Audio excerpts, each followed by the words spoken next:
This is The Wheel Weaves, a Wheel of Time podcast with no spoilers.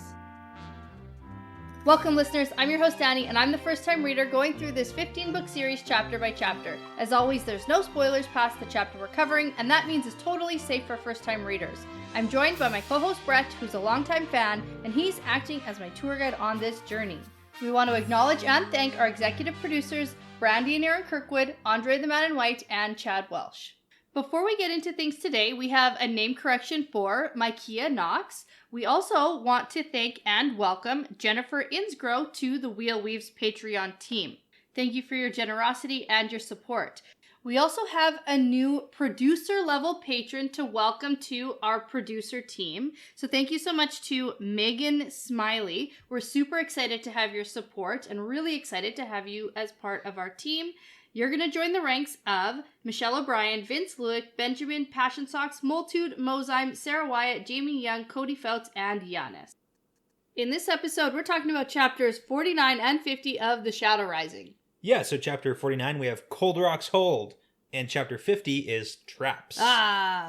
Shoot. Rand being so skeptical of everybody and everything. Yeah. And I kind of feel like with RJ's writing in these two chapters, I feel a lot like how Rand probably feels in the sense that he doesn't want to be waiting so long for everything to actually happen. Yeah, I also feel that way. We're waiting for things to happen. Yeah, not great. So there's a whole bunch of stuff. Except I have to tell you, we're almost done this book. I know, there's 4 episodes left. Yeah, crazy. So first things first, I have a correction to make because apparently I made another mistake. Gosh, you're always making so many mistakes. But this time it's not about the book, it's about my fun fact because last time I talked about the Gila monster, which I was pointed out that it is not in fact pronounced Gila, it's pronounced Gila. Of course, why wouldn't it be? Why would Gila be pronounced Gila? I don't know. But thank you to Kaylee on YouTube for pointing that out. That's actually a good piece of knowledge. And also Badger Reborn on our Discord pointing that out too. So yeah. But Kaylee got it first. So okay. Points to her. Yeah, but don't worry because multiple people told you were wrong. Yeah, it's always good. So I got a good fun fact too because we got a little bit of a taste of Rand's keen farmer sense coming through these chapters. Sure did. Yeah, and he just has to wonder about the crops that he's seeing here in the waste. And we get some old tongue names. So I had to go ahead and dig up what those probably are. Are you going to do a fun fact about vegetables? I sure am. And it's fun. And it's like fun factception where it's like fun facts within the fun facts. Oh my gosh. I'm so excited. Good. I'm glad. Okay. Okay. So from the description that we get in the second chapter, the crumbly, coarse yellow bread or a dish of bright yellow kernels and bits of pulpy red. And then we've got the bulbous fruit with a tough greenish skin that comes from the leafless, spiny plants. So the first fruit that we get is zamai. And those are the bright yellow kernels. Yeah, corn. Corn, yes. Okay. But besides the fact that rearranging the letters in zamai, you can literally spell maize. Yeah. Which is just another word for corn. Corn, yeah. The scientific name for corn is maize. Okay, cool. So that's the first one. The second one is tomat. The pulpy red, Tomatoes. Probably tomato. Yeah. But the fun fact within the fun fact, the etymology of tomato comes from the Nuat or Aztec word tomat. So there you go. Tomatl. And then the last one, which is like the best one because I'm waiting for something good at this it's point. It's so good. Okay. It's cardon. And I might be pronouncing that wrong, but the bulbous fruit with the tough greenish skin that comes from a leafless spiny plant, which is, what are spiny plants in the desert? Well, cactus. Cactus, but here we go. The spiny plants are probably referring to cactus, obviously, but there's a specific type of cactus called the Mexican giant cardon, or elephant cactus, which is commonly known as a cardon with a C instead of a K. And that means thistle. Okay. Not your best. I think it's pretty good. Okay, maybe I'll redeem myself. A cactus fun fact. Yeah, you're gonna have to redeem yourself because no one cares. That's not true. I hope the people come to my defense. Anyways, you want a cactus fun fact? I have a feeling you're gonna give me one anyway. Yeah, you actually don't have a choice in this. Okay, the tallest living cactus in the world is, drumroll. Can I guess this one? Yeah, sure. 10 feet. 10 feet. Tallest cactus in the world. 12 feet. Okay, we have a long ways to go. Okay. I don't know. I'm just picturing cactus. Well, number one, I'm picturing like little succulents, like teeny tiny little cactus. Think like big, giant Mexican cactus. Yeah. Well, I'm thinking of like the ones they're normally like, waist height or something. You've never seen I'm a cactus in obviously real not life. from the desert. I'm picturing like a Disney movie or something. Yeah. Okay. So not 15 feet. Okay. Not even close. 63 feet. Wow. Yeah. That's huge. It's huge. It's the tallest one in the world. Okay. I didn't say like an average size cactus I here. didn't think that average is 10 feet. Now you gotta look at the average. I feel like a 10-foot cactus is huge. That's taller than you. You've also like never been to the Southwest or anything where there's cactuses? Cacti. No. Actually, no, I looked it up. It's cactuses. Huh. Well, it can be cacti because that's a Latin version. But anyways, it's not like Latin English fun fact time. It's cactus fun fact time. Fun. All right, let's talk about these chapters. Yes, please. But before we do that, last time we talked about shit going down at the White Tower. Right. Yes, that was the last big event. Tons of shit. Okay. Lots of crap went down.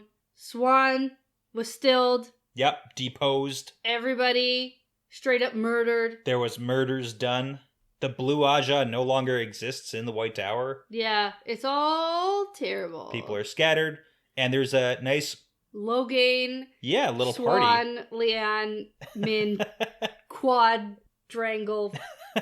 Quadrangle going out. Yeah. Going out there doing things. Hanging out. And then we Galada's also... missing. Galada's missing. You In action. In action, right. like you speculated on where Galad is. Where's that guy? Right. Okay. Got it. I remember. Okay. I'm just saying that caused quite a discussion in our Discord. You Did? couldn't see it. You never tell me what's going on the spoiler side. No, that was pretty funny though. That was Was good. it? Yeah, I had a laugh. Anyways, what did I say again? you said a whole lot of things. You have to go back and listen to that. I don't remember everything I've ever said. That was like last week. Yeah. Okay. Well, we also had Rand and crew traveling the waste to Cold Rock's Hold, and here we are. Yes. So, chapter 49, Cold Rock's Hold, named aptly because the rocks are cold. It's cold rocks. Yeah. We got the chapter symbol of the Aiel, shield and spears. Yep. And we are in Rand's perspective. So, they're arriving on the outskirts of Cold Rock's Hold. Rand is confused because he can't see where it is because it all looks exactly the same. Yeah, where is it? Yeah. And Avienda, like usual, looks at him like he's a stupid idiot moron. Yeah, well, he should stop being such a stupid idiot moron. What do you mean you can't see it? It's right there. Yeah, no. I'm still a little bit confused as to how, like, they go down into a canyon. Yeah, think of it like it's all level, but then it's like downwards and it opens up. Okay.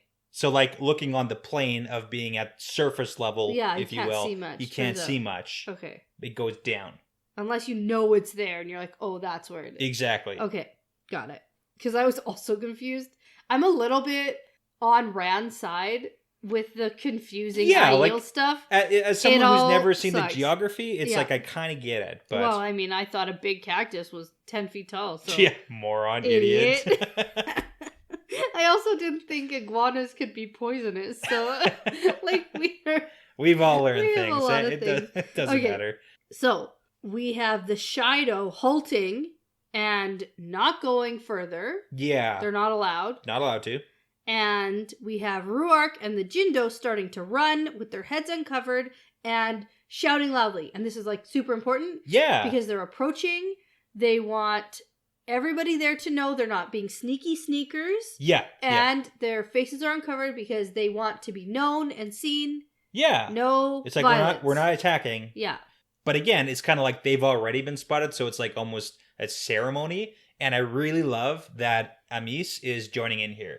Like, she's 100% like, skirts up, let's run and like whoop and yell and let's go. Well, Amis was a maiden. So like that makes a lot of sense to me. Yeah. Like even in her dreams, she's still pretending she's a maiden. Yeah. Yeah. And I mean, she's returning home to her wife too, so also, there's that. Yeah.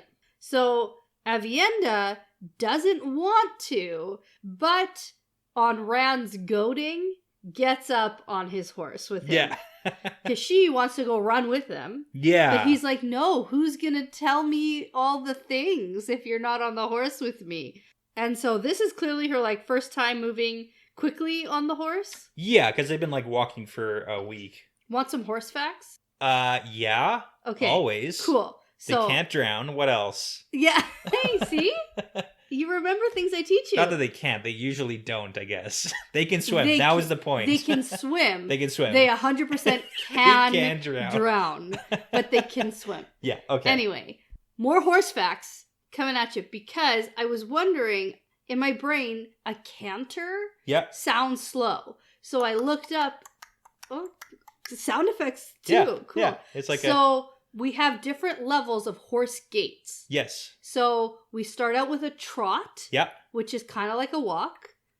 Then we have a canter, which is a little bit faster. And then we have the full gallop. No? No. Okay. So you're supposed to be amazed by my things that I'm saying. It's good.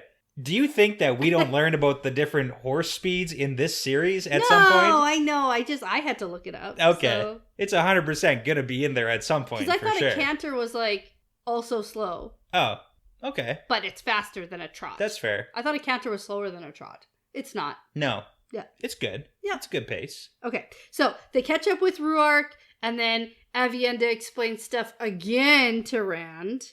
Yeah, and it's kind of like for our purposes too, Yeah, oh yeah. because we didn't get to see the journey, but we still need to know the things. So we also sort of get that Couladin is with them. Yes, he's coming along. So he didn't halt with the rest of the Shido. No, he's coming. And he's all annoyed, but then also Rand notes he looks a little bit amused about something. Yes. Do you have any thoughts on that? Because it's kind of like a weird in there point. Yeah, I think that he's amused about Avienda on a horse with Rand. Okay. Like but he's like making fun of her because she's like not being Aiel. Yeah, and Rand doesn't really think it's that though. No, but Rand is skeptical of everybody. That's true. Rand doesn't know anything. Yeah. So there's definitely possibility. That's probably what makes the most sense, unless he like knows in advance what he's planning to do, and he's like, haha. I'm gonna do this. I'm gonna Which do might this. be. Yeah. He like might have this plan formulated already. Yeah. I do find it funny though that the 4 people, I think it is, so we got Ruark and Hearn and Couladin and Avienda and then Rand, so 5. But Avienda tells Rand, you gotta make noise and like do the whooping too. And Rand's like, I'm not gonna do I'm that. not doing it because all the people, like the 4 leaders, if Yeah. you will, besides Rand, aren't. They're playing it cool. Yeah. And like not making the Rand's noise. like, I'm not not doing doing it if they're not doing it, I'm man. not doing it. No chance. No. So then we have Matt coming up and saying, this place isn't all that great. It's not Torah Harad or something. Yeah, in it's the an old tongue. tongue thing, yeah. Yeah. And then Matt wonders about when the peddlers are going to be leaving the waste because he wants to leave with them. Yeah. Now, the Torah Harad thing probably is like a fortress because he's thinking about like the defenses and comparing it to the Stone of Tyr. So the Torah Harad is probably some old-timey, really defensible fortress thing. Yeah. And he's like, this place isn't that great. Yeah. Yeah. It's medium. Yeah. Rand tells Matt that the peddlers probably are not leaving soon because it's always a huge event when the clan chiefs all meet up. Yeah. And big we get party. that later. There's going to be like more than 12,000 Aiel there. And again, this is from Rand's calculations, I think it was. Yes. So like maybe. Oh, I think it came out of the conversation. But, well, okay, that's also when all the clans join up, and when we get to the very end of this chapter, doesn't seem like that's going to be happening. Definitely not So, that. But the peddlers like to go be where the clans are meeting up because that means there's going to be lots of trading. lots of trading. Money, money, money. Anyway, now they're heading into this like wide canyon, and it's long and almost straight, but it's greeting time. Yeah. Because we get about 36 pages of description of Cold Rock's Hold. Yeah, basically. Including descriptions of plants. Yeah. All of the plants. Lots of plants. It's important for the Aiel for us to know that they do have, like, crops. Yes. And Like, it's all on their roofs. There's a way to Yeah. survive in the waste that's not just, like, eating, like, lizards or whatever from the desert. Right. So. Yeah, that's true. Yeah. Okay. So we get that there are houses and stuff, And Rand's a farmer at heart, and he really, really cares about the plants that they are growing. And Rand would 100% appreciate your fun fact. Of course he would. And other people do too, I hope, maybe. I know they do. Okay. I just don't, and that's okay. Yeah. But you try and hit me with the horse facts. Like, come on. Yeah, but I know that you like my horse facts. That's the difference. Anyway, so we have Ruark and Heron and Couladin all sort of slowing down. Amis runs ahead, and we get to... The chapter title. Yeah. Cold Rock's Hold. Yeah. Basically. So it's like basically going down, and the sun doesn't really touch the end of the canyon, if you will. Yeah. And the rocks are always cold there. And it is important for culture building again, because the cold rocks would be important in a place where it's always really, really hot. Yes. So, fair. Like, I get that. It's a nice survival place. Yeah, and just consider our wedding. The hottest day of the year. Oh, it was so hot. Okay. I feel like it Press your body against the walls. Against the marble. The yeah, marble I know. of the legislative building. I know. Yeah, that's true. Cold rocks are important. Cold rocks are important when it's really hot outside. See? That's funny. That's true. Okay, so we get an introduction to Leanne. Yeah. Is that how I say that? Yeah, Leanne, the roof mistress. Yeah, Leanne, the roof mistress. The roof mistress of Cold Rock's Hold, also sister wife to Amis and wife to Ruark. Yes. But now I'm as stupid as Rand. Oh, really? I wrote in my notes, am I as stupid as Rand? Yeah, we've talked about this. Okay, why is there only one roof mistress? She's the mistress of the roof. Of Cold Rock's Hold? Yeah, she's the roof mistress of Cold Rock's Hold. But the way Avienda explained it was the woman owns the house. And she's the roof mistress of the house. Yeah. Oh, so so there are other roof mistresses of their own houses. She's like the head roof mistress of Cold Rock's Hold. That's the best way to think of it probably at this point. Okay. Yeah. Okay. That's probably the best way to think. She's like the head. There's a roof would mistress be upset of, with me. Yeah. There's a roof mistress of the hold. Okay. Like the mayor. Yeah. Okay, there we go. Yeah, she's the mayor. Okay. Okay. Cool. Got it. Cool. So Ruark and Heron formally ask leave to enter the hold, and Leanne accepts them and admits them super informally for kind of, Ruark. sort of. There's an important distinction I want to point out in this because this is important later on. I'm going to need you to distinguish the difference. Yeah, you probably did like 3 or 4 takes and you're like, what the hell is the difference between what they're saying? Yeah, okay, it's not it is much. important. Also, spelling mistake, kind of, really? sort of, yes. Okay. Missed out word, and I'll point out why. So in your book, specifically? I'm pretty sure in all the books. Okay. So, Ruark is obviously a little less formal and like loving with Shade his of greetings. my heart. Yeah, that You'll stuff. always have leave in my hold. Whatever. Yes. Yeah. But keep in mind, Ruark is a clan chief, while Hearn is a sept chief. Clan is above sept. Yes. Got it. So Ruark is asking as a clan chief, so his is a different phrasing. So he says, I ask leave to enter your hold, roof mistress. And the spelling mistake is there is no to. So it says, I ask leave, enter your hold, roof mistress. Where Couladin says it down here and says, I ask leave to enter your hold, roof mistress. So Ruark is asking as a clan chief, and Hearn is the sept chief and says, roof mistress, I ask leave to come beneath your roof. Different. And then, after she admits them, then Couladin swaggers up. Yes. All smug and arrogant. Then he asks like a clan chief. He says what Ruark says, even though Couladin is not a clan chief. No, he's not no chief. But he's a nothing chief, and he's asking like a clan chief, and that's why it causes a bunch of shit. Yes. Yes. Okay, so stupid Couladin rolls up, asks like a clan chief, and then Leanne pauses and frowns, and there's like a murmur of astonishment because they all totally get it.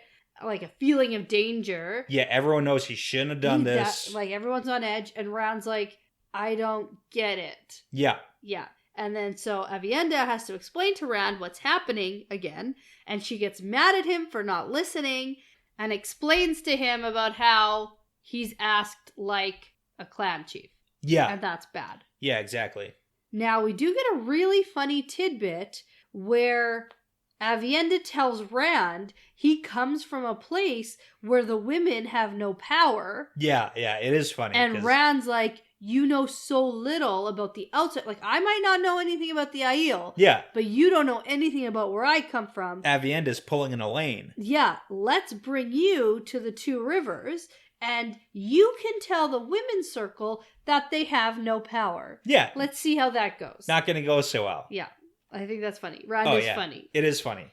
Okay, so then we get Leanne responding to Couladin. Huge diss. In a way that sounds exactly the same to me, but apparently it was very offensive. Yeah, well, here's something. She's supposed to offer shade, not just throw it in his face. Yeah, water and shade will be found for you. Yeah. Not, here it is. I don't know. It's just, you can have it. Okay. It'll be found for you. Like, I understand the subtlety. It's the phrasing and the subtlety. It's so simple. That's the same thing as Aiel humor, is It's all about the subtlety and the phrasing and what they're actually saying. So the whole point is that she's basically dissing him and greeting him like a friendless, alone beggar man. Yeah. So she's dissing Couladin and showing him a bunch of disrespect, but not disrespecting the Shido themselves.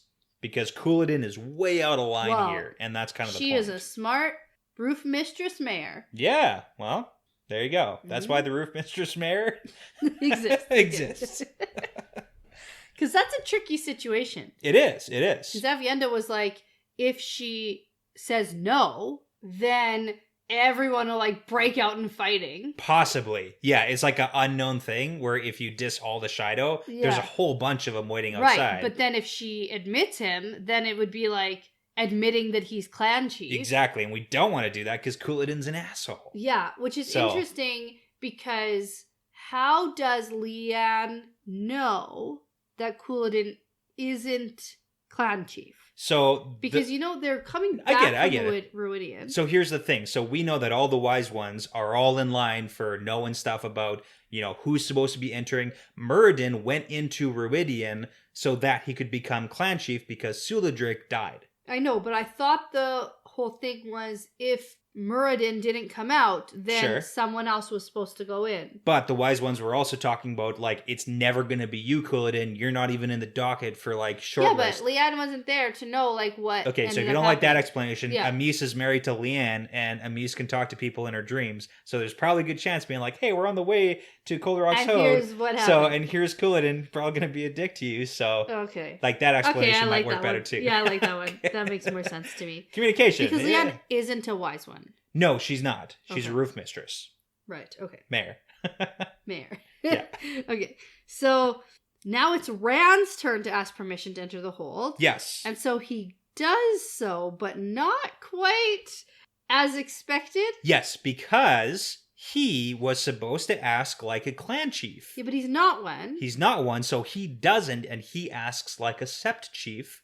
And the whole comparison that we have here is... But then he also was like, I'm not Aiel, and I'm gonna bow. Yeah. Because that's how I know he how has to his show own respect. Customs. Yeah. But that's the big thing, is like we got Rourke the clan chief did it properly, and then we have Hearn the sept chief did it properly, then Couladin, out of place, asked as a clan chief, and then Rand, who should have asked as a clan chief, but takes the more modest path and asks as a sept chief. So it's just like a huge distinction, and that's why Leanne kind of does the response that she does and talks about, oh, you're so modest. Right. And then she like curtsies to him, but not before she just stares at Rand and looks over at Amis, who nods. They're like, yeah, this is the guy. It's like, yeah, it's okay. This is the one. And she's like, okay, cool. So now the greetings are done. Matt tells Rand to watch himself with Couladin. Yeah, and it's like... And Rand's like, yeah, I know. It's like, watch the guy who already tried to kill you and is like, clearly hates you. Yeah. Okay. Yeah, watch out. Well, watch that guy. Watch him. Yeah. Yeah. Oh, God. I'm gonna give it to Matt, though. It's like, on this... That's nice. Like, it is nice. It's like he's picked up on something. It is. Which is good. It's on the same level as Maureen being like, Rand, they're after you. Yeah, which also happens. Again. Yeah. People aren't giving Rand hey, man, I think this is because credit. you. Yeah, I know. Okay. Well, Anyways, let's talk about what's worth Moraine or Lanfear, because Rand thinks about that too. Oh, yeah. Well, because Rand is watching the peddlers setting up and thinks that Moraine is on one side of him and Lanfear's on the other, and that's more dangerous than even Couladin. Yeah, like, why are they on the same level? Like, legitimately, though, like, why does he viewing Moraine and Lanfear? Because they're both trying to pull him in different directions and get him to do things that he doesn't want to do. And he's like, no, I'm doing what I want to do. Fuck everyone. Okay, I can get on board with that. Yeah, it's like they're just in his ear trying to get him to do shit that he doesn't want. So get out of here, ladies. Right? Yeah. It's enough to make him laugh. Like crazy. Totally normal, sane laughing. Okay, so this is where we get Rand being shocked to finally realize that Ruark has 2 wives. Oh my god. I also like Matt's reaction. Yeah. To be like, you're either amazing or stupid. Yeah. This is either the best thing or the worst thing. And so Rand being shocked about the sister wives is taken as a poor reflection of Avienda's teaching. Yeah, it's like she didn't do a good job teaching. And we know it's Rand's not listening at all. Well, it's also very confusing because I am listening to Avienda and I still don't really get it. It's medium, but not very confusing, though. I'm confused. I'm confused. They're married to each other. Yeah, no. I get that. But Rand is just extra confused. I guess he's never really seen this before. None of it. Even though Ruark did tell him about this already once, but Rand just thought, I don't know, that doesn't make sense to me. Yeah, and then just like brushes it off. It's almost like you need to reread the transcripts of his conversations. Oh my god. To understand 2 or 3 times? On. Oh my gosh, okay. Just tell Rand to do that. Yeah, I will. So Rand tries to cover for Avienda, which is actually nice. Yeah, that is nice, yeah. And he's like, it's really not her fault. Any failings in my learning is totally my fault. I'm not paying attention. This stuff is too hard. I'm not a good student. Yeah, and he does ask for her to stay as his teacher. Yes. And they're like, okay. Okay, yeah, there we go. Okay, sure. Yeah. So then we get a super long 82-page description of Leanne's house. It's a really long chapter. Yeah. 34 pages of Cold Rocks and 82 of the house. Like, geez. Oh, gosh. Okay. So much. But okay, there's lots of fancy stuff. Yeah, there's lots of fancy stuff. And I love the fact that, like, this is why the Aiel trade so much. Yeah. We got to see that they're, like, trading for all the fancy, nice-looking things, and we find out where they end up is in their homes. Yeah. It's nice. They keep I like them it. all. Yeah. Now, I want to know, would you like to do a shot? Oh my god, yeah, I do. Why? What? Stealing loot? Nope. The 5th? Nope. Think battle? back to, like, page, like, 58 of the description of her home and how it appears small from the outside. Oh my... And then she goes in, and it's huge actually inside. Bigger than it seems. Yeah, what's that like? That's like the tent. Yeah, tents. The tents that are, like, bigger on the inside than they are on the outside. That's right. Love it. Yep. From Harry Potter. From Harry Potter. In case anyone missed that reference. Yeah. It's a pretty good one. It's not bad. We've had way worse. Yeah. Okay, I'm gonna That's get true. shots. We have had worse. Yeah. Okay. Okay, back. I got you some apple Crown whiskey. Love it. Crown Royal whiskey. Yeah, Crown Royal. Yeah. I like to think of it as Tam's apple brandy. Oh, I like that. Yeah. Okay, cheers.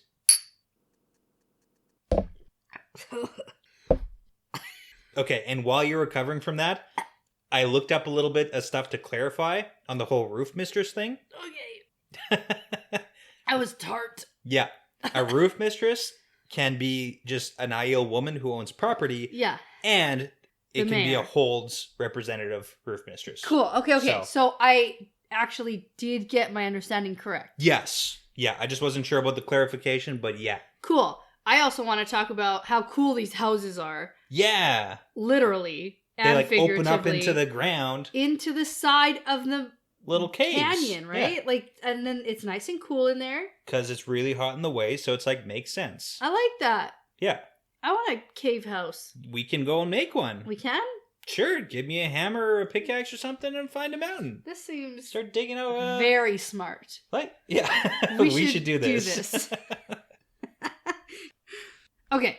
after the description of Leanne's house, Yep. Rand gives Leanne a guest gift. Yeah. Now, do we assume Avienda told him about this custom? Yes. Or has he seen it?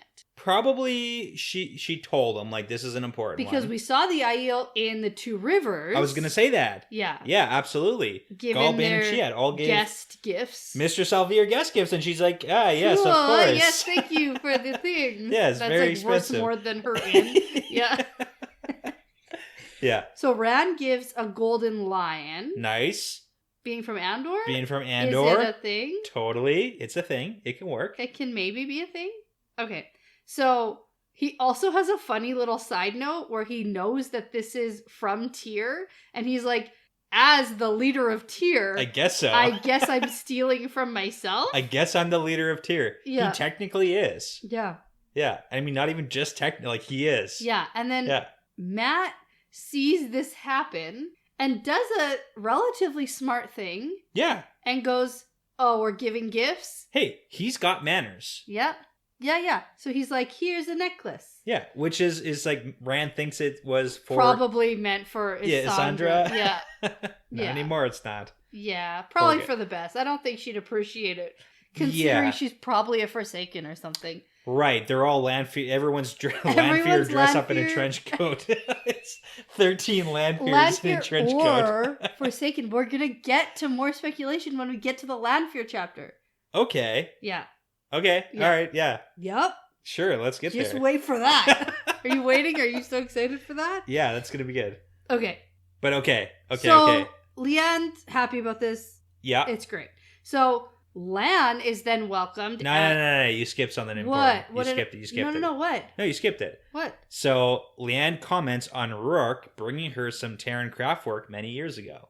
Oh, from after like Lawman was murdered. Yeah, he took them from the tent of a High Lord just before Lawman was beheaded. Cool. So Rourke was there during the Aiel War Yeah. and was very close to what was happening with Lawman being executed. Right. Now, We also know that Rand's dad was over there doing stuff. Right? Rand's dad wasn't just over there. Rand's dad literally was the one who got the clans together and was and like, led let's the go do Aiel, it. let's Yeah. go murder Lawman for his sin. Cool. So here's a question for you. Who do you think did the beheading of Lawman?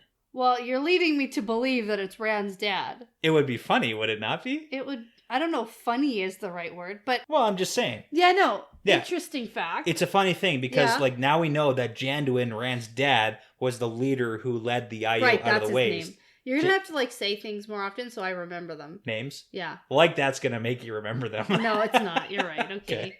Anyways, but so Janduin was the leader, and it's just kind of like you think that the leader of the Aiel, in the sense that he led that campaign, would be the one to swing the sword, the axe, the whatever it is, to decapitate Oh yeah, and kill wouldn't Lawman. be a So sword because wouldn't be a sword. But that's what I'm saying. It's like who did the actual execution? If Rourke was so close and yeah. in a High Lord's tent, basically. Interesting. So, Hmm. not really relevant to anything. No, just an interesting fact. Just like think about it. Okay. Now Lan is welcomed There we go. as a Anne Aline. Yeah, and a line. Annaline. We get Egwene and Moraine being greeted with great honors. Yeah. Moraine tries to give a gift, and Leon's like, no way that would dishonor me to accept Yeah. a gift from... You being Aes here is Sedai. good enough, so. Right? But important little tidbit that Moraine says there at the end. She says, Aes Sedai will probably be here more often. We didn't have a reason to come before. And then all the wise ones, they're all like, no. Doing that thing where they pull their collar. They're Well, doing one of those ones. Yeah, because Lyanna's like, oh, apparently we dishonored the Aes Sedai before, but now that one's here, this is a good thing. Yeah. And the other ones are like, no. Not good. Not. It's bad. But Rand thinks about how Lyanne hasn't been through the glass columns, so she doesn't know the backstory. And that's interesting because Rourke and Amis have both been through There and is have not told a her. very, very, very solid rule. Yes. No talking about Ruidian. First rule of Ruidian is don't talk about what happens in Ruidian. Right. So, now, everybody's eating a spread out on the floor. Yeah. And now let me tell you, do you remember how I compared the tents in like outside of Ruidian to the Bedouin tents in Israel that I stayed in? Yeah.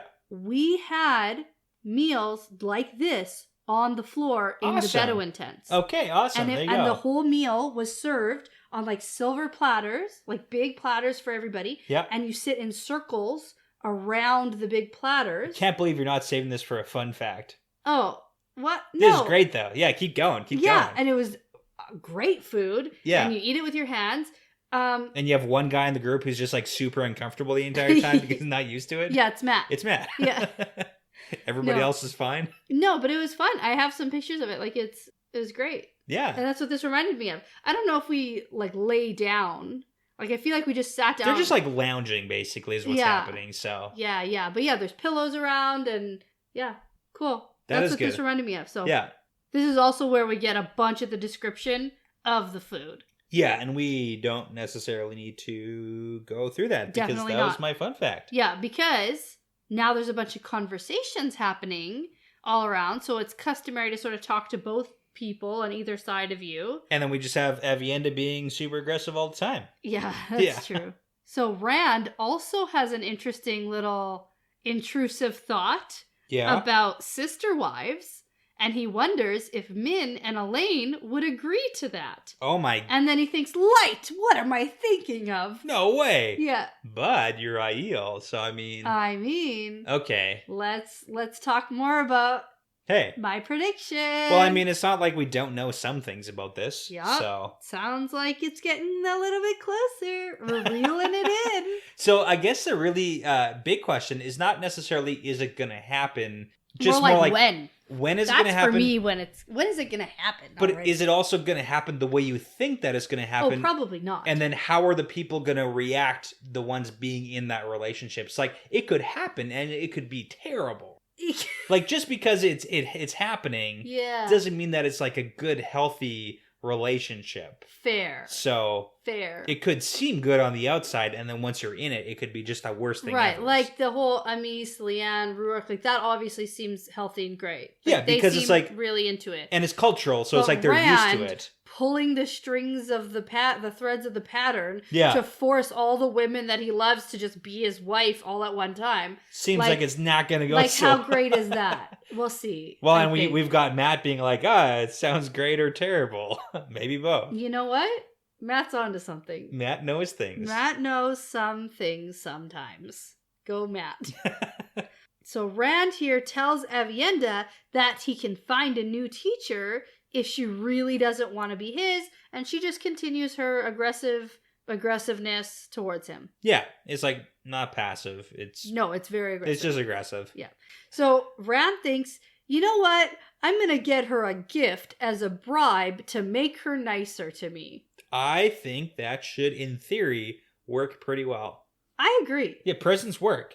Presents work. Bribes work. I don't know why we're just like saying bribes don't work. Bribes totally work. Okay. Yeah. So after dinner, the men all start like smoking pipes, and we get some information that there are already some clan chiefs on their way to the big old meeting at the big old place. El Cardal. That's the one. The Golden Bowl. Yep. Ruark tells Rand that some of them have taken the news to heart and are going there ready to meet the Dawn guy. I have noticed that you're not saying any names. Do you want me to say the names? If you feel in your heart that you should say the names. Yeah, I'm going to take it to heart. I'm going to do it. So we got Jiran of the Sharad Aiel and Baal of the Goshain are already there. That's important. They're there. Two of the clans at the Golden Bowl. And we've got Aram of the Chireen is on the way. And that seems pretty promising. Yeah. Except that Rand's like, oh my god, there's people there already? I'm late. Go. Yeah. I'm late for a very important date. Which is fair. Yeah. Because that's the regular sort of like Western... Yeah, I should be there first to greet everybody. Yes. Not show up last so that no one's dishonored. Yes. Yeah. Because if you're late, that's your problem, bud. Anyway, so Rand thinks on this. Each clan chief and each sept chief would bring warriors with them. Yeah. and adding together probably about 1,000 from each clan. Yeah, because keep in mind there's septs in clans. Okay, so now was this part Rand speculation, or was this actually discussed? So it's hard to say because, like, writing wise, you could say it's just like internal monologue, but it also like could be because if you look at the actual words that are said, there's like 7 lines that are said. I could see this as like a 2-hour conversation going back and forth very easily. Fair, okay, because we do get that there are 12 clans. Yeah, and then so he's doing some rough math. And that's what I'm saying. It's like it could be, but writing it out as like a literary thing, seems tedious. So I could see it's just like internal, his thought process. Yeah, but sure, let's describe 18,000 different vegetables on the roof. That's not tedious. That's not. It's important for world building. Oh, God. Oh, my God. And this isn't important for world building? I really want to know, actually, how many are traveling altogether. Anyway, it doesn't matter. So we had 12 clans, means roughly 12,000 IEL, who might all start fighting with each other. Oh, my God. Well, you saw what happened at Ruidian. And Rand wants to start heading there right now. Yes. Gotta prevent the fighting. Yeah, and I mean, he does kind of have a point, because he brings up that the Goshain and the Sharad have a feud, and he saw the Shido break the peace of Ruidian, so he's like, well, what's to stop them? A couple of the wise ones seem to be both Sharad and Goshin, because they seem very defensive. Oh, yeah, for sure. They're like, they're not Shido. Yeah, one of them's like, Shido. I don't even remember. One of them's like, Sharad isn't Shido. Yeah, and then the other one's like, nah, Goshin isn't either. Don't worry, we're not Shido. We might try and kill each other outside, but not there. Yeah. Yeah. Yeah. That happens. That's fine. Okay. So we also learn that Rand just can't go there right now before everyone arrives. It'll be a bad way to start as Kara Karn by offending everyone. Yeah, so this is like the bomb drop. So now Rand has to wait a month before he leaves. A month, and then like 3 or 4 days of traveling from here to Al Cardal. Yeah. So yeah. And that is like so much for going quickly, and in his brain, his whole thing was speed, speed. Well, they just spent like 12 days getting here. Yeah. Right? Like... It's a long time. And obviously, we kind of learned that that's not necessarily going to happen. Well, think about how fast Rand got from the Mountains of Mist to Tyr. Well... he just like freaking booked it. Yeah. So, I mean... But that's the thing you have to understand, too, is that can kind of give you a bit of a speculation of how big the waste is.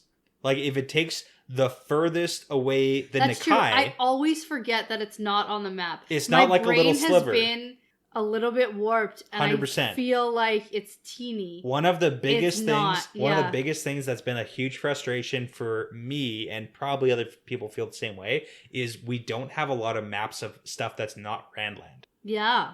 We really don't have very much. We're spending a lot of time here specifically. Yeah. And we get nothing in terms of geography. Yeah, and Ruark says that the Nakai, which are the furthest away, if they take a month... And these are Aiel who can run literally like all day and night. They're born runners. They're probably the marathon people. They're the marathon people. And it's like they can run so far, and it's going to take them a month. The waste is friggin' huge. Yeah. Big. Start thinking bigger of what the waste is. Got it.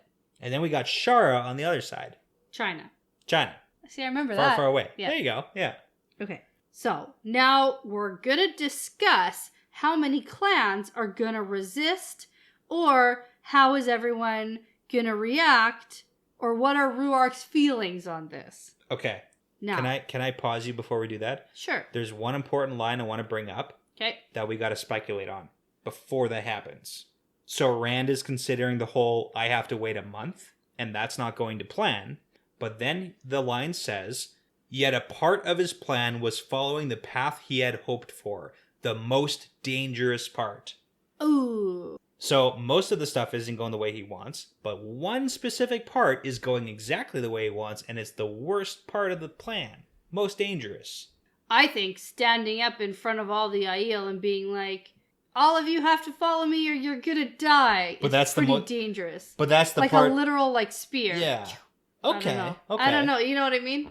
It just seems like a current part of his plan is still going through the way he wants it to go through. And everything about getting to the Golden Bowl and like bringing the Aiel in to be under him. That's not going that well. It's not going that well because it's going to take a month from what he knows right now.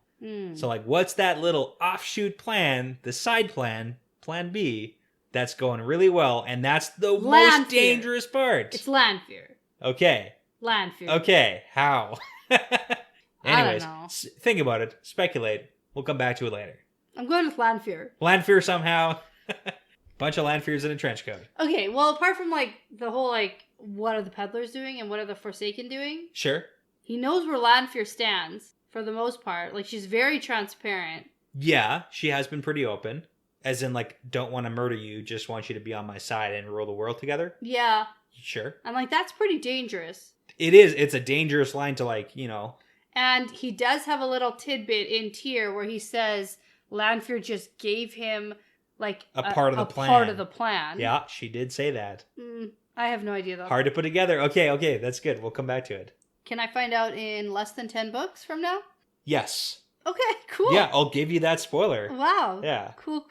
Especially because 10 books from now is the last book. Yeah, So... I Oh, that's funny. Okay.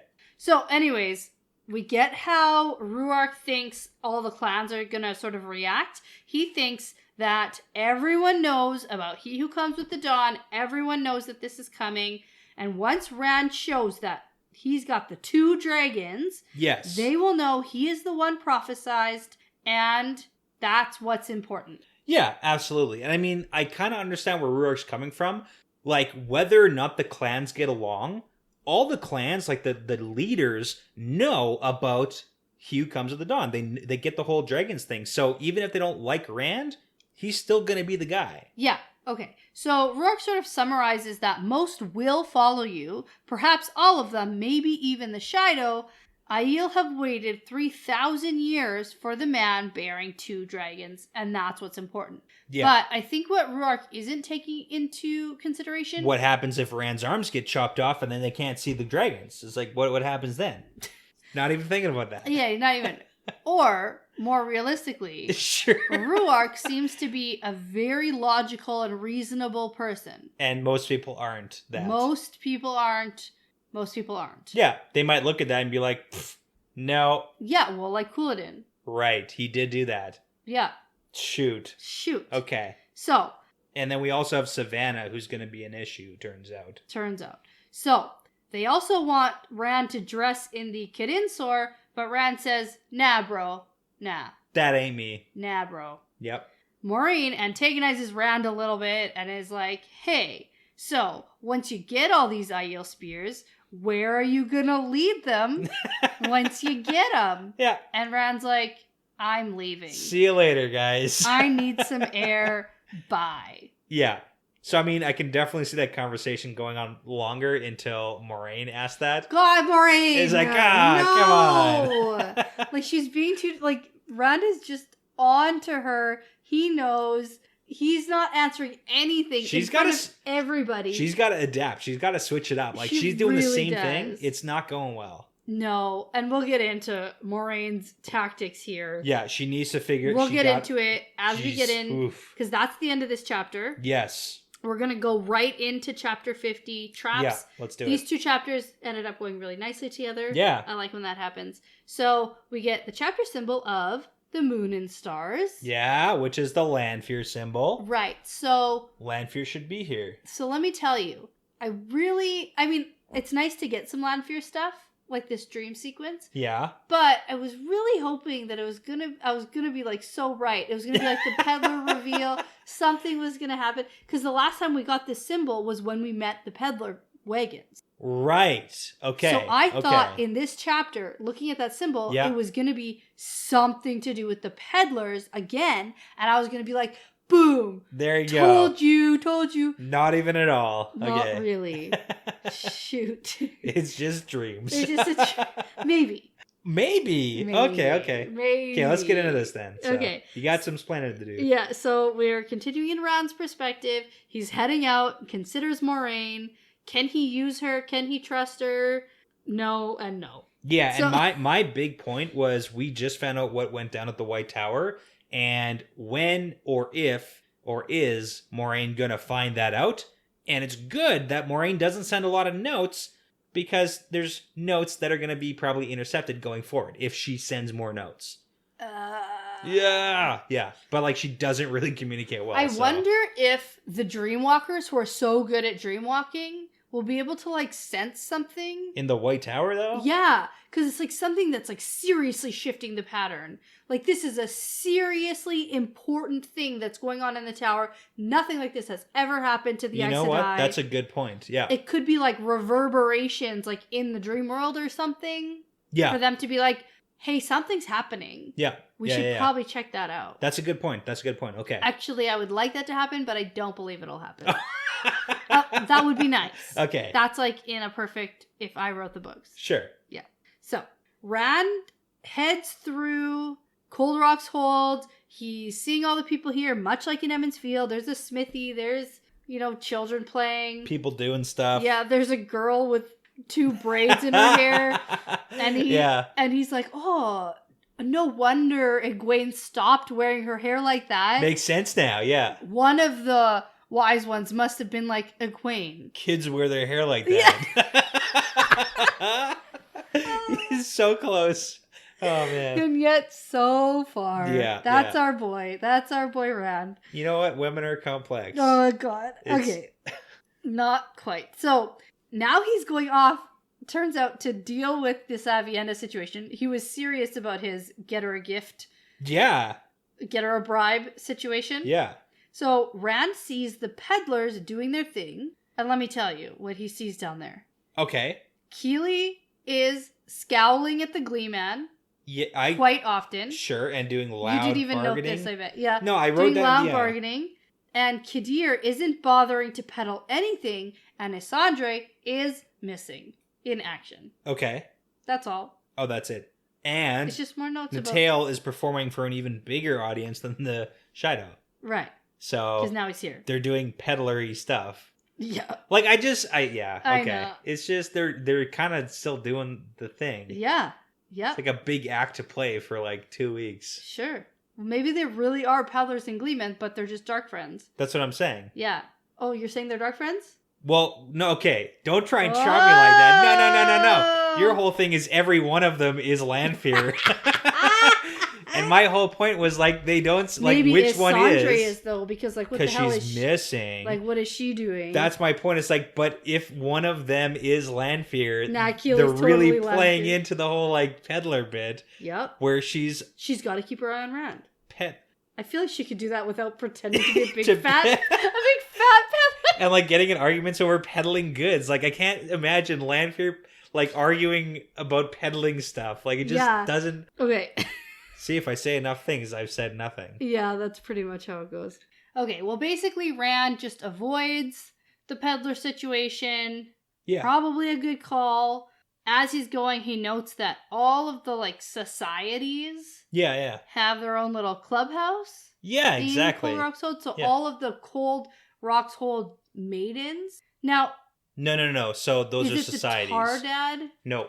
Tell me more. The Tardad are a clan. Yeah, oh. Cold Rocks is a hold.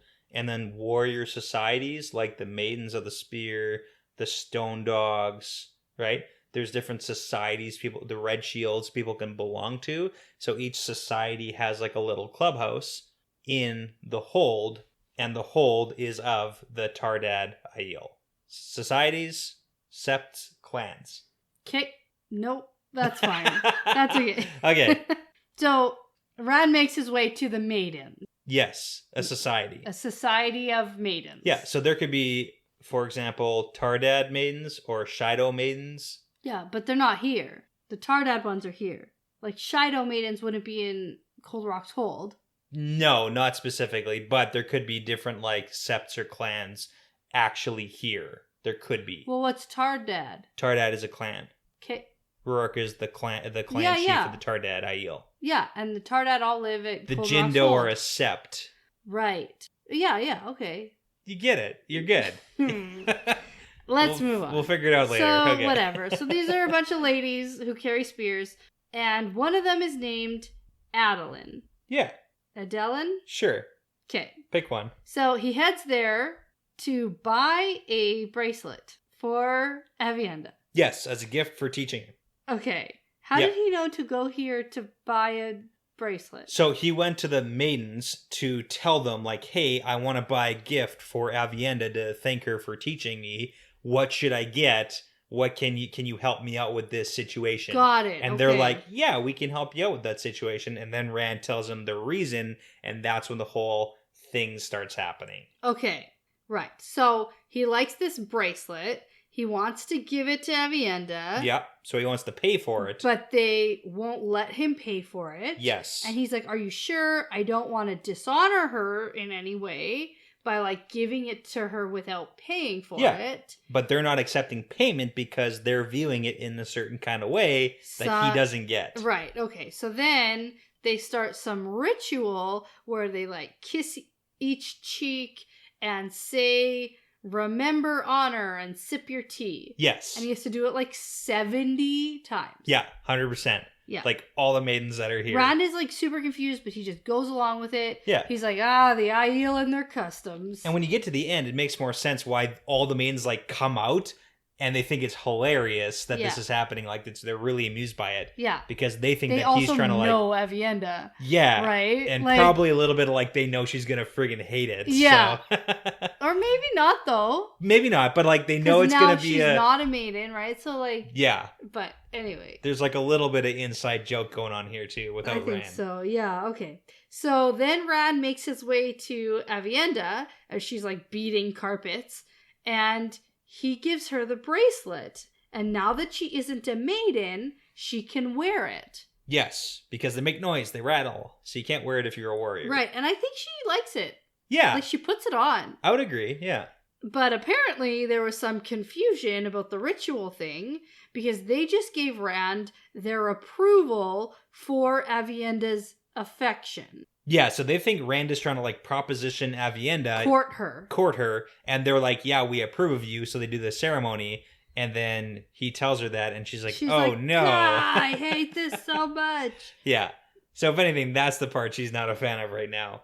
And now he can't go and correct this situation. And then he's like, oh no, that's not what I mean. Let me go fix it. Like, and she's like, no, don't. And he's that would cause dishonor. And he's like, I'm confused. And she's like, you know nothing, Rand al'Thor. See, Rand al'Thor was the OG knower of nothingness. Yep. Like, he certainly was. Long before. Yeah, I picked this out. And I was like, that's so great. Yeah. You know, the whole you know nothing Jon Snow. Yeah. Rand al'Thor was the original Jon Snow. And he really doesn't. He really knows nothing. Doesn't get it. Yeah. And so... I have a question for you. Okay, yeah, what? Do you think he knows where to put it? I know where to put it. It's a good one. Yeah. Okay, so Rand makes his way now to the Wise Ones after that whole hilarious scene. And he asks if they told Avienda to apologize to him. Yeah. Because in all of that situation, there was like an apology. She sort of like apologized for ruining his dinner. And they were like, no, did she? Nice. Yeah. Yeah. And she also told Rand that they sent her to beat carpets all night. Yes. And turns out, no. It's not quite so much. They were like, just go beat your anger out. Yeah. Yeah. It's an all-night thing, though. But, I mean, there is something to be said for their philosophy where it's like, hey, if you have to tell someone to apologize, it's not really an apology. Yeah, fair. Yeah, and it's like sometimes you have to go exert some, get some of that anger out of your system by beating carpets. Sure. It's not so bad. Why not? And then Rand tells them, he's like, hey, I know Avienda is just here to spy on me.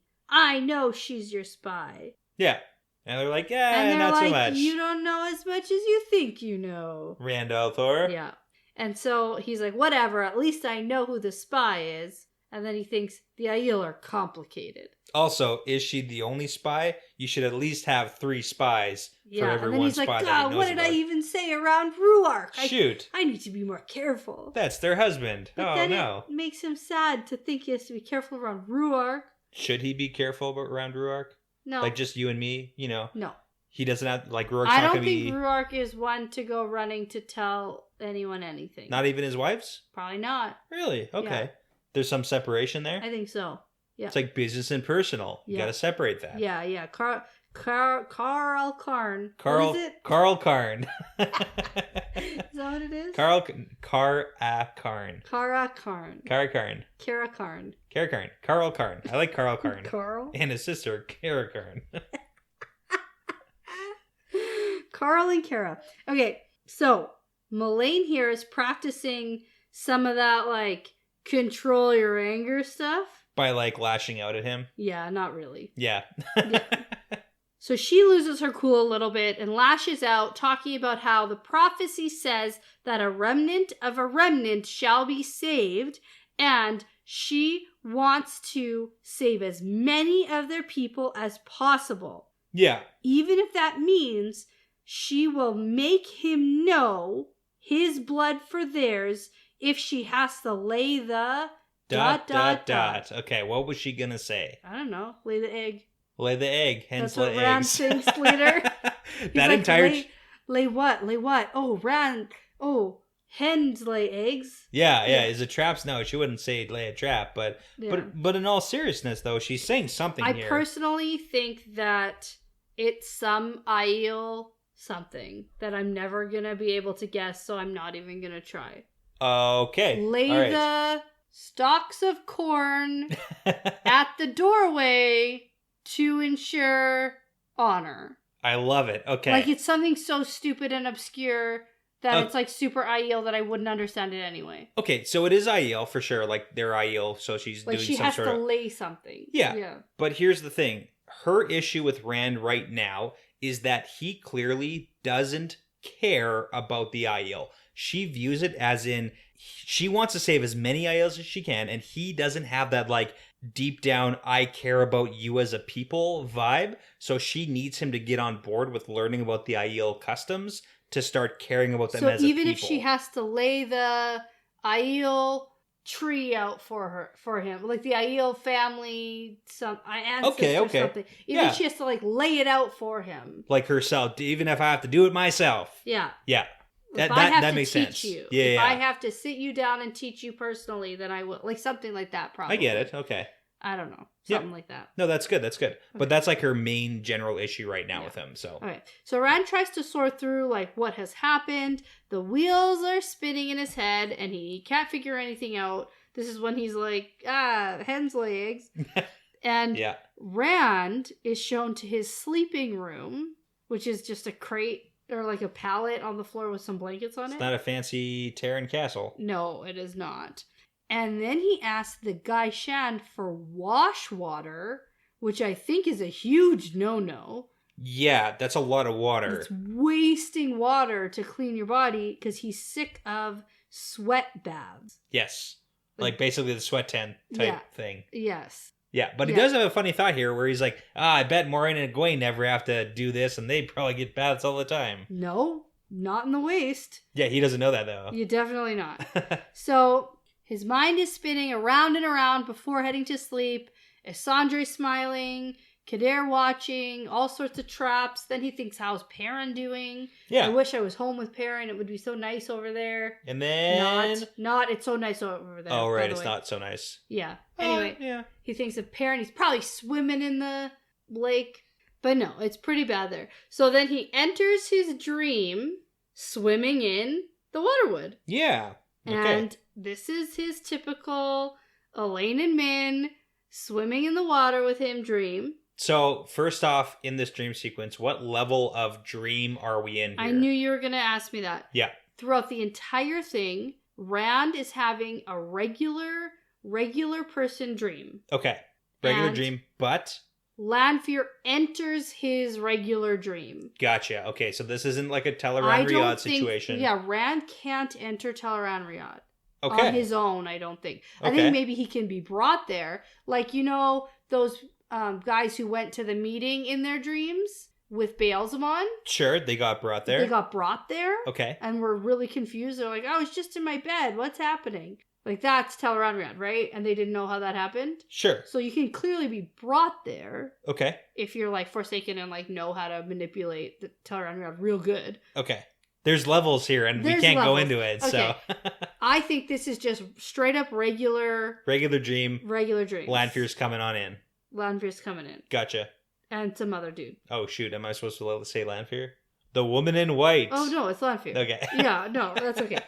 It's totally Lanfear. Yeah. So, in my opinion, this is just regular dream. This is Rand swimming with the ladies he's into. Yeah. Interesting. There's a lot of Wayne them. isn't here anymore. Yeah. Like, Wayne used to be here and she like ran away. She was like taking place of like Avienda on the shore, kind of. Yeah. Like judging him. Except that I didn't feel like Avienda was judging here. Really? She was just looking in and was like, you don't know who you love, because he thinks to himself, I can't love both of them, referring to Elaine and Min. Yeah. And he's like, I don't know what to do. And she's like, of course you don't. You're stupid.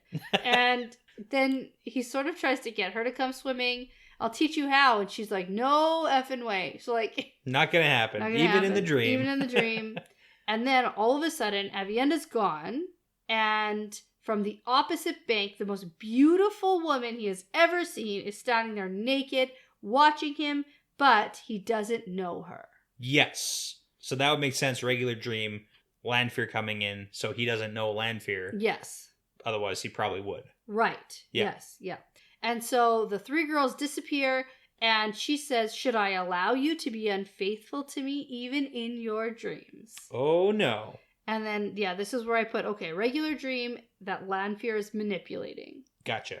So the woman says, you cannot escape me. I will make you enjoy this so you never forget, asleep or awake. Yeah, so that's got some really bad vibes here for what's happening. I mean, this is like real Forsaken person inserting herself into Rand's dreams where he doesn't want this to happen.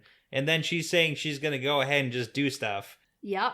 Yeah. I mean, she's Forsaken, so like, why wouldn't we expect evil things to happen? Right.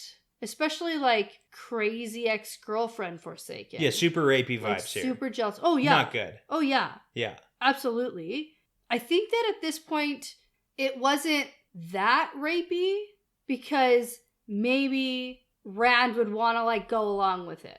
Okay. Like he thinks she's like, I don't know, like maybe. Well, except for like here, he's like, no, well, stop. yeah, but that's what I mean. Like before, she's like, okay, I'm going to make you remember this. Gotcha. Like at the very beginning. I'm going to have you enjoy this. But Yeah, I yeah. guess if she's manipulated, like can Dream Rand consent? No. Well, it's like So the level of like what's actually Yeah. happening here. Yeah, but it's clear she's like, I'm going to do you. Yeah.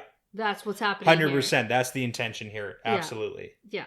And so then he sort of gets this vibe that he knows her, or else he's like, oh, I wouldn't be letting her do this if I didn't. Yeah. So he's a little bit confused, but then he feels something is wrong, tries to push her away. She gets angry that Rand likes all these other women and he's rejecting her right now. Yeah. And doesn't go well. she's like, I better mark you so that you know you're mine. Yeah. And she bites him. Bites him on the neck. So, like, not as bad as, like, forced sexual Sure. interaction. I mean, on the sliding scale of badness. It's violent and less sexual at this point.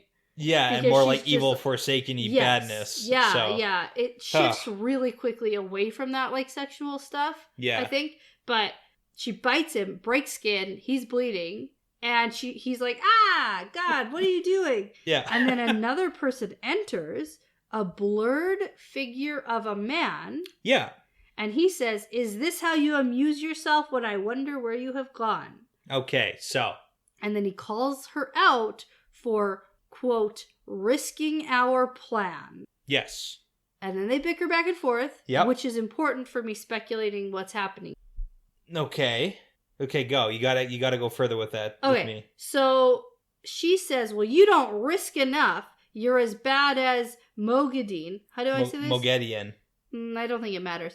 So you're as bad as that chick, right? The spider herself. The spider herself Yep. hiding, and he's pissed. And he's like, well, if I'm going to work with you, then I want a better reward for pulling the strings on a puppet. Interesting. Okay. So, like, Rand? Well, is Rand a puppet on a string? Yeah. Okay. Yeah. Okay. Yeah. So here's the thing.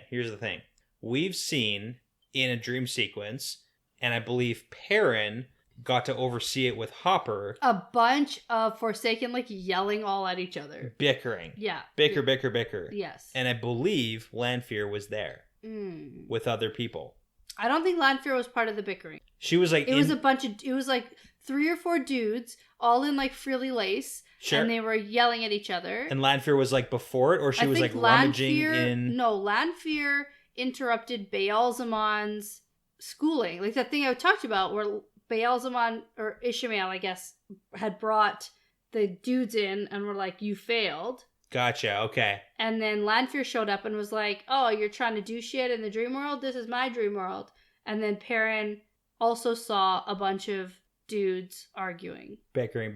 Okay. It's hard to say because there's not enough description and there's not enough of anything. No, but what's interesting is it's a blurred figure because clearly there are rules. Like we saw from Brigitte, yeah.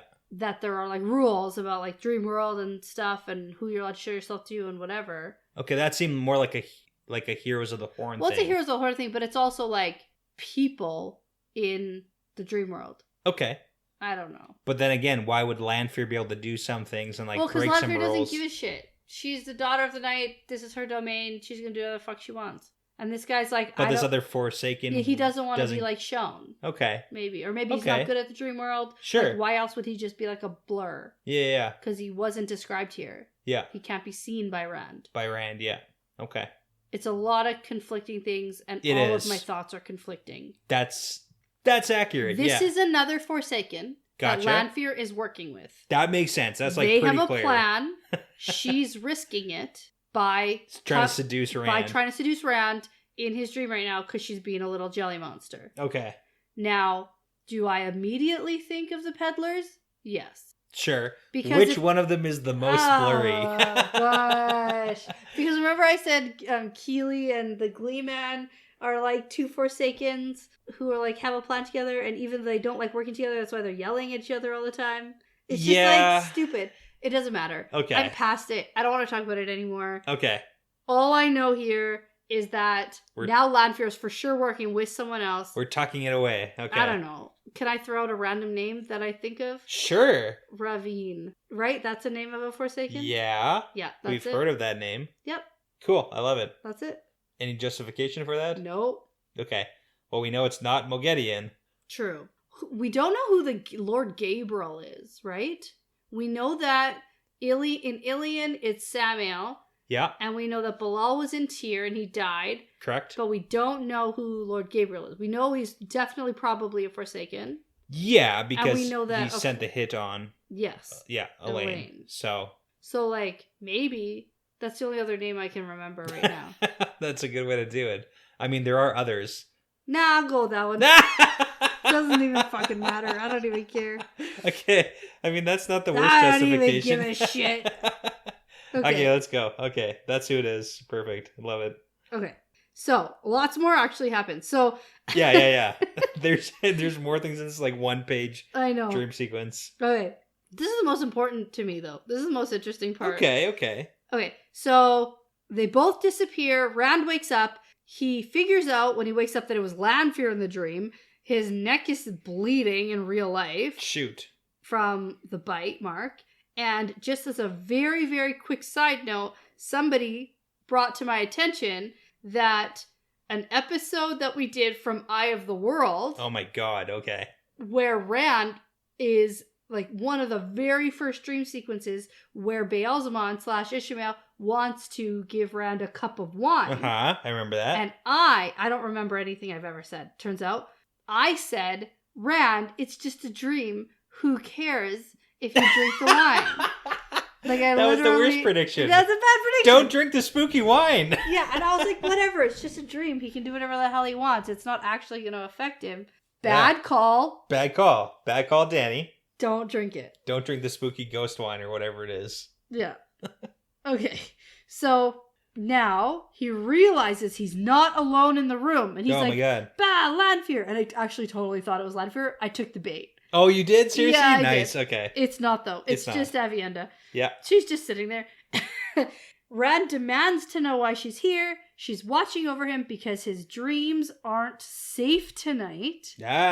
Nothing safe. And we figure out that the dream-walking wise ones are using dream-walking to spy on him in his dreams. Oh my god, who could have foretold that? What an invasion of privacy. That's bad. But also, like, it's not like this is the first time that Rand has been told about dreams being important things to tell people about. Like, right from the Eye of the World, bringing it back, Moraine, how are your dreams, Rand al'Thor? Yeah. Like, let's talk about that. And then the dream-walking dreamwalkers, like, obviously He's they're like, spies. ah, shoot! You're just mad you didn't think of it, Yeah. Rand. Okay. So, that's bad. He's annoyed. Avienda's like, shit! Ah, shoot! You should have known that! Nah, I wasn't supposed to tell you that. God. And so, Rand gets some feelings about something, a sense of wrongness in the air, and then Rand summons his fire sword, Nice. and he thinks about Lanfear saying that he doesn't use a tenth of his power, but he's like, I don't even know what a tenth of my power is, I don't even know what I can do, but I know this sword. He can chop down bad guys with the sword. Right. So, like, I kind of get that, Except too. we get a little bit more than that. We do. He does other things. Yeah. But it's also, like, Balefire, not right? what- That's what it is? No. Oh. He does none of that this chapter. Ah, we'll talk about it. So, There's anyway, nothing to talk about. It doesn't so happen. they leave the room. They get out into the main place. Rand sees a tall man standing over one of the Gaishan. Yep. Gaishan, whatever. Gaishan. Yep. Wrapped in like black cloaked arms. And then we get, it's a Drakkar. Yeah. Which was super weird because they are even more vampire-like than I imagined. Hundo, 100%. And they are much more human-like Yep. than I ever thought. I know. That's why I compare them to vampires when we Well, first yeah, got and I introduced. mean, like, yeah, I sort of got it. Yeah. But I think the problem is... You didn't get a description when we first got introduced. It's like we don't see them. And as we progress into the series, it's like... now, I have to tell oh, you, man. I really don't want to take a shot, but I have to say, in this particular situation, all I picture of them being are Dementors. 100%. Absolutely. Like, absolutely. Like, and the Dementors soul-sucking... are not human No. figures. But it's like the bent over you, soul-sucking, eating the life out of you, and super vampire-y. Yeah. All right. I said Dementors. Quick shot. Let's do this. Cheers.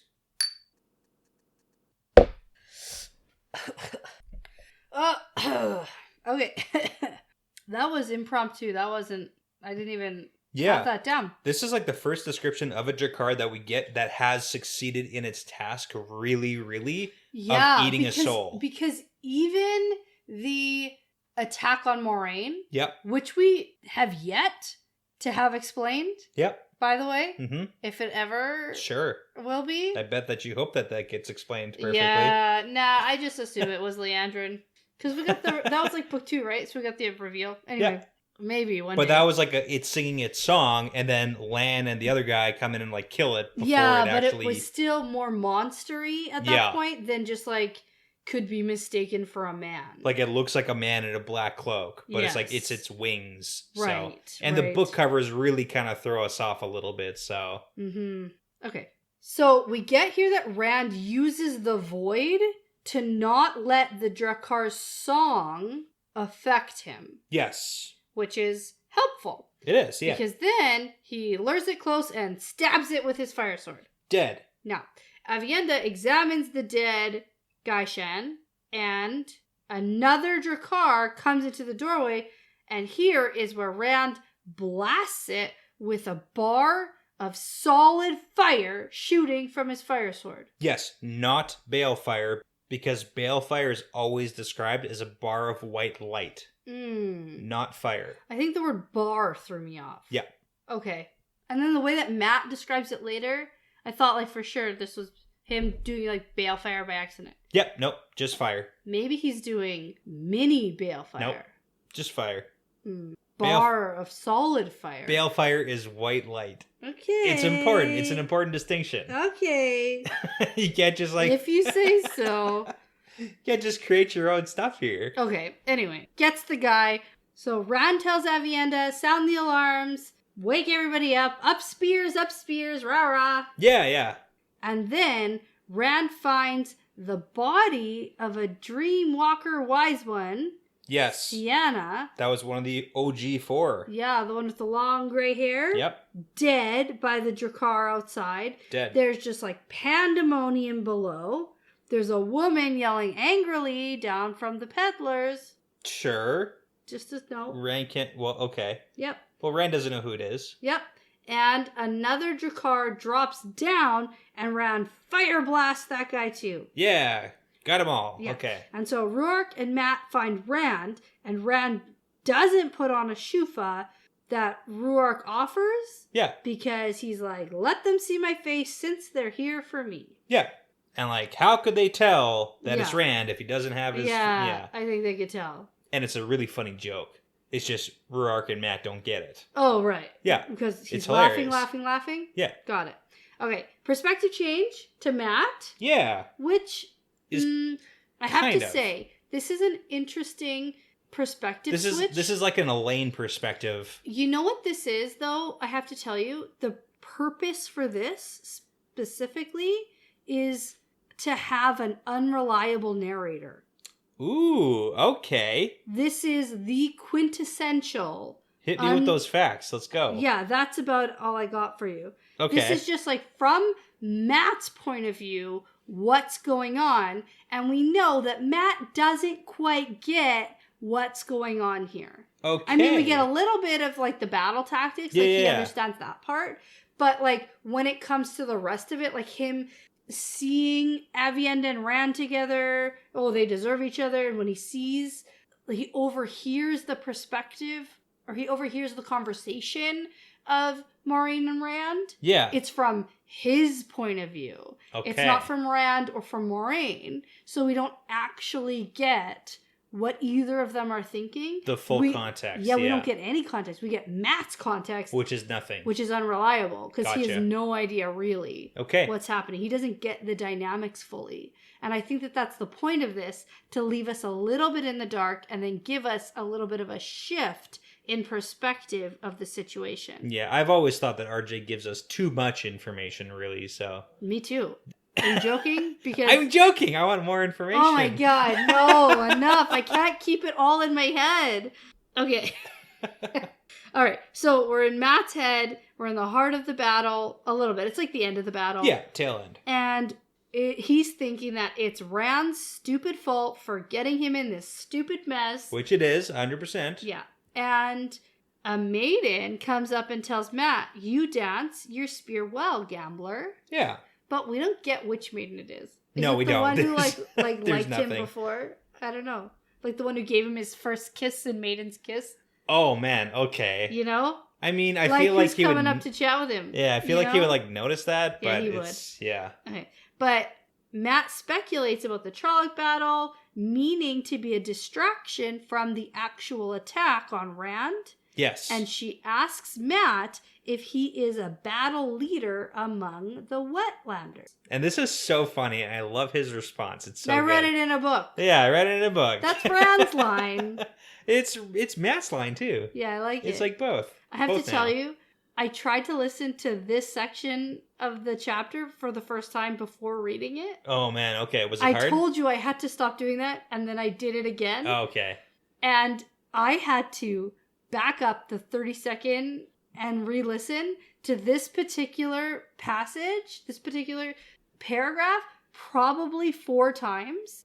And why? Because I kept getting distracted and then coming back and focusing and being like, oh my god, what happened? Oh my god, what happened? Every time.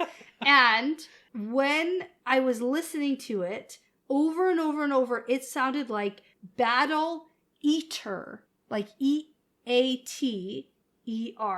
Battle eater, not battle leader. Oh. And so what? Yeah, so I thought she was saying, are you a battle eater? And him being like, I read it in a book, not wanting to disclose anything. And the problem with this book is there are so many new things always being introduced. That it might be a new thing. That it might be an Aiel thing, and that Mat recognizes an Aiel thing as like one of his memories. It totally could have been that. It totally could have been that. And it wasn't until I read the chapter in the book that I went, oh shit, that's not the same thing. This is regular. This is a which half of you is naked situation all over again. It really is. This is a don't listen to the audiobook until I've read it situation. Yeah, okay. I've learned my lesson. Yes. Because it completely changes the context. It does. Oh my god, who's not wearing pants? No, who's not wearing a shirt? It's barreling. Barreling wasn't wearing a shirt. Okay, so anyway, Matt tries to then impress Isandre, telling her, oh, this was a hard fight, but you're safe now. And then she just like stares at him and turns and goes inside her wagon and slams the door. Yeah, so it doesn't work. No. And he's like, what does it take to impress a woman? So complex. But if she's pissed off that this didn't work because she's Lanfear. Lanfear? Oh man. But she doesn't want... But this is the thing. Maybe like, she's pissed off that this happened in general. That it happened in general. Okay. Ooh. Because that's not the plan that she wants to go through. Plan. Like, she doesn't want Rand to get murdered by Drakkar. That's not the plan. No, that would be not good for Lanfear. Yeah. Yeah. Okay. So many things. So many things that No could idea. be. Yeah, okay. Anyway, Matt just wants to go back to bed, and he thinks that Rand was laughing like crazy during this attack, which is probably accurate. Yeah. Matt observes Avienda catch up to Rand and walk with him, and then sees Moiraine approach Rand for a conversation. Yes. Now, this is that whole like unreliable narrator thing you're talking about. Absolutely. So Moiraine lectures Rand that this attack was aimed at him, and Rand's like, yeah, duh. And Moiraine says that prophecy is most dangerous when you try to force it to happen. And he's like, yeah, I know, go away. And Rand is about done with Moraine's vague explanations. Yes, yeah, that's an important note. Yeah, Moiraine wants Rand to confide in her, and he's like, I want to confide in you, but I can't trust you. You're Aes Sedai. I know you can't lie, so tell me in plain words that you won't try to use me for the Tower's End, and you won't try to manipulate what I'm doing. No shenanigans. No shenanigans. Say it. Just say it. Yeah. And she doesn't. Can't. She doesn't say it. Can't do it. Moiraine. So, I mean, Come on, girl. That's kind of what we were talking about. It's like, Moiraine, if she wants to do what she wants of, like, supporting Rand and being on his side and getting him to trust her, she's got to give more than what she is right now. Like, I know. She's, like, gone 20 years with, like, doing this cryptic crap. And I think that at some point, like, it's already breaking down. It kind of seems... She's already better than she was. But... he's straight up. Tell me what I need to hear from you. This kind of seems like a pivotal moment too. Like for Rand, he's saying, tell me you won't use me, and she doesn't do it. No, she's like, I'm not going to let you die, but I also like can't let you just go get your head on a chopping block. Like I can't help you with that. Yeah. So it's a bad situation because she's not giving enough that he needs. And unfortunately for her, it is up to him. Do you want to read what she says specifically? Because he's like, not good enough. She says, I will do nothing to hinder you fulfilling your destiny. I have devoted my life to that, but I will not promise to watch while you lay your head on a chopping block. That's what it is. And so it's like that but. So wishy-washy. That but I won't let you. Yeah. And that's where Rand's like, so close. So close, but not even really. Not really. So. The fact that he got to that point, though, with her was close. That's what I mean. Everything that happens before but doesn't matter. Yeah. So he says that even if he could trust her, he wouldn't do it here. The night has ears. Yeah. Now, this is a good point, too, because now we need to remember that we're in Matt's perspective, overhearing this conversation between Moiraine and Rand. Sure. I think that maybe Moiraine, if she's smart at this point, will think about Rand saying this to her and go and have a private conversation with him. Oh, okay. And say, here's what you need to hear from me in layman, here's very plainly, I'm not going to do this, blah, blah, blah, to the point where Rand will say, okay. But like not here in front of everybody. Not here in front of everybody. Gotcha. So we forget, like it's super easy to forget that we're in Matt's point of view for that exchange. Yeah. And so maybe because so many people are listening in, Maureen's not going to outright say, yes, I'm helping you. Yeah. You know what I mean? I can totally understand that. That's just what I picked up on. Well, and it's not just the knight that has ears. No, it's his dreams too. Dreams have ears too. And he like glances at Avienda. Oh, because you're spying. Spied. Okay. So Ruark enters to tell us that the Trollocs were a diversion. We know. We know, Ruark. And he also says to expect gray men next. Yeah, that's Soulless. important. That's kind of new. And like, maybe. It's like medium new. It's like, okay, here's another shadow spawn. Or whatever they are. So I wasn't. You know what I mean? Like, I wasn't saying that gray men are new. I'm just saying that no, it's like. No, I know that. Yeah, for Ruark to be like, this is going to be the next attack. And like, maybe. Yeah. Maybe not. I don't know. Well, it's like levels of like dangerousness. Sort of. And then what comes after gray Fades. men? Fades. And then. Yeah, I think fades are more dangerous. Although soulless are like. Each in their own way, right? Yeah. Gray men have not been very effective against our main No, because they heroes. can sense them. Yeah, the pattern doesn't want them dead, so they're gonna sense the soulless, right? Shoot. Yeah. All right. So the maidens, turns out, have volunteered to guard Rand at all times. Okay, why did they volunteer? Now here's the thing: because we're in Matt's point of view, Yeah. he sees Avienda seeming annoyed and folds her arms under her armpits, and she did that earlier to hide her bracelet. Yes. So Matt sees her just looking irritated, Yeah. but I think that the maidens have agreed to watch Rand at all times because they're going to watch out for him for Avienda. Love it. That's a good thought process. Can you give me a, like, I'm on the right path? You got like a sunshiny sticker. Nice. Yeah. Cool. Gold star. Gold star, maybe a unicorn. We'll see. Nice. Okay. Nice. Okay. So Matt asks about the Shido. And then he's like, I shouldn't have said anything. Because everyone looks at him.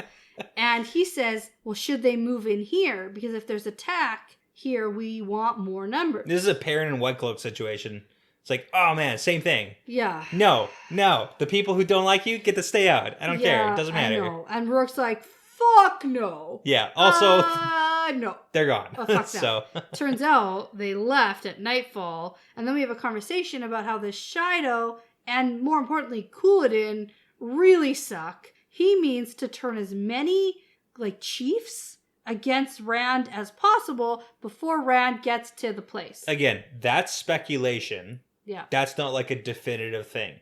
What's happening is he said Couladin's probably going to go meet Savannah, who's on her way to Al-Kirdal. Well, and Savannah just wants to marry a clan chief, and now she's going to go buddy-buddy with Couladin because he's acting clan chief. Well, so here's the thing, too. We got a little bit of Savannah's backstory earlier in these chapters. So Savannah was married to Suladric, but she only laid the bridal wreath at Suladric's feet because she wanted to wed a clan chief. So that's why she didn't And he died. lay the wreath to Couladin. Yeah. Right. Okay. But she's in love with Couladin. Maybe. It kind of seems like she's not the kind of person who loves anyone, really. Power? Yeah, power. She loves power. So with Couladin being like in the power position, kind of makes sense. So Okay. And she has some say, like she can sway some other people or something, maybe. So she's a Something roof like that? mistress. Oh. Yeah. That's a big deal. Probably. Like the mayor. She's the roof mistress. Got it. Yeah. Of Like she is important. Wherever the Shido live. And we don't know much about that. Nothing. So yeah. Okay. But that's the buddy situation between Savannah and Couladin that's probably going to happen. Okay. So now Rand is meaning to go to the big place now. Al-Kirdal. That place. Golden yeah. Bowl. Here we go. He doesn't want to wait a month. He'll apologize to any who feel dishonored, but he could care less. He doesn't want to let Couladin be there any longer without him than he can manage, and he says he has to make new customs, and then he laughs wildly. Ha ha ha ha ha. So Yeah. we have 2 clans that are already there, one on the way, and then the Shido who are heading there now too, probably. Yes. So that's like 4. Yeah. Out of 12? Yeah. Oh. There's a lot of Aiel. Oh. Rand should wait. Well, he's not going to. Rand wants to go now. I know. He's being a little bit impatient. Yeah, Yeah. that's true. But he doesn't want to wait a month for Patience all 12. is a virtue. It is. Even if you waited like a week. I don't know what that would do. Like, what would 2 weeks do? What would 1 week do? Like, what is the scale here of... Yeah, or if he goes there and, like, camps outside of it. Yeah. And then, like, lets them all get there. Go and murder Couladin. That's actually a good idea. Right? I'm just saying. He seems to be the one who's, like, the worst for everyone. Putting it out there into the universe here. Yeah. All right. Then Rand is like, better let the peddlers know. They won't want to miss the fair. Yeah. You mean those guys that you're super skeptical about? Yeah. Make sure they come with me so I can keep an eye on them? Maybe. I don't know. Well, It's Rand's weird. got one part of his plan that's going to what he wants it to be. And it's the most dangerous part. I don't know. I don't fucking it's know. the fair. I don't freaking know. I don't know. Anyway. Oh, man. Hey, Matt, what are you doing? Yeah, I'm coming. All He's right, coming. Okay. cool. Why not? The end. That's it. That's it? Yeah, That's it's cool. kind of a funny Matt perspective, but it was a good way to put it, where we just need to see it from not Rand or Moiraine's point of view. Yeah. Like, we didn't get to see Matt's internal dialogue at all, really. In his perspective. That's exactly, when you compared it to Elaine, I get it. I that's get what I'm why. saying. Yeah. It's like Elaine watching what Egwene and Nynaeve do or something like that. That's like literally what it is. And then thinking, I'm the daughter heir. Yeah. That's like literally it. I get it. Okay. Yeah. Now we got to wrap up to the end of the book. Hopefully. There's 8 we chapters. Have a very tight recording schedule. Yeah, we do. Because we're going to end by the end of this month. And we're going to hopefully start Fires of Heaven without a gap. I know people are going to ask that. What's the plan? What are we doing? That's the point where we're at. No gap. No gap. Because we kind of have like a release date for the TV show. Medium. I'm not going to talk about that here. Okay. Because it's insider info, and until we have something... It's not official. It's nothing official. It's official enough for me. I know people love speculation and shit, but yeah. What's more important is finishing this book, and I'm super excited, because I get to read, and I'm going to say that this is part of the pattern now. Yep, it's part of the pattern.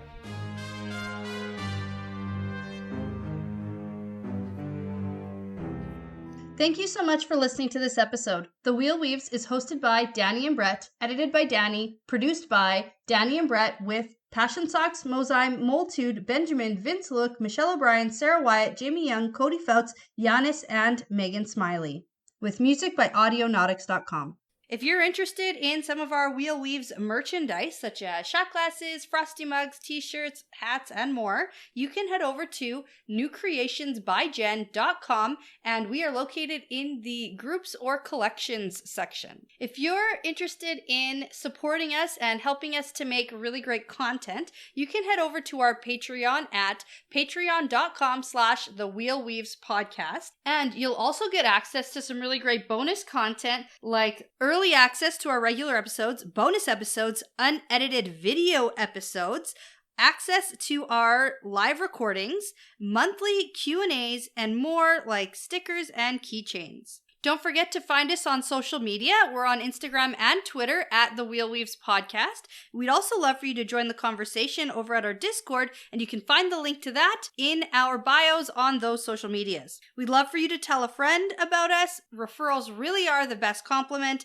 We'd love for you to leave a review and subscribe. That really does make a huge difference. Thanks so much again for listening. This really is part of the pattern now.